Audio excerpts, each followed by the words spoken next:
explosion at a home in the valley. The third one in the past year at the same home. It's breaking news that we're following out of Glendale this morning. The bomb squad is on scene at 67th Ave in Olive, working through the night to figure out what exactly happened and make sure everything is now safe. ABC 15's Kimberly Chang is live. She joins us with more. Kimberly, do we have any idea if this was a gas leak, a bomb? We don't know.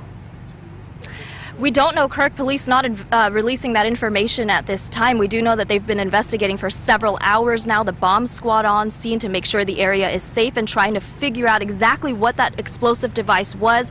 All police telling us is that someone left an explosive device in the front yard, and at some time overnight it went off, creating a loud boom, waking up the people inside of the home and neighbors as well. I want to bring in Stuart Smith. He lives several doors down, and he's lived here for several years. Stuart, cops are telling us that this is the third explosion that's happened at that same house. What do you know about the family? Why would they be targeted?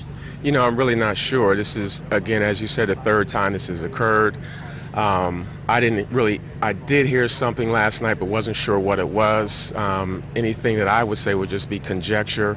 I know the last couple of times it happened, some families have moved out because they had small children, but typically it's a quiet neighborhood, kids playing, not a lot of violence, just everybody pretty much gets along, goes about their daily routine, and nobody really bothers anybody. People kind of look out for each other, so it's been a really friendly neighborhood to live in. Yeah, what kind of impact is this having on your own family? Because you said other people have decided to move out. What about you guys? Yeah, well, I think it's just, it may just be a random thing.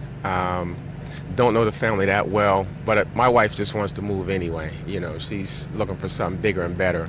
But for me, it's a quiet neighborhood, a friendly neighborhood. I know all of my neighbors. We all look out for each other.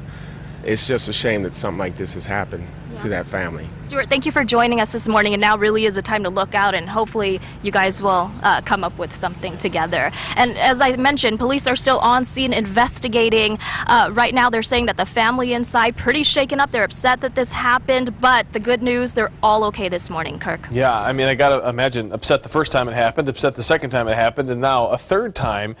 You have to imagine that there must be some sort of reason why this is happening at the same house. Have police said if they believe that there's any kind of relationship between the person responsible, or is it way too early for that? Well, there are still so many questions, Kirk, you're right, and when we asked police that question, why is it that this family may have been specifically targeted, all they could say is that this family appears to be a normal family, an average family, so they're not sure exactly why, or at least they're not releasing that information at this time. But of course, we'll stay on top of it and bring you any new information just as soon as they give it to us. And we can see behind you, they are very busy this morning trying to figure that out. Kimberly Chang live for us in Glendale on a story that we'll be following throughout the day here on ABC.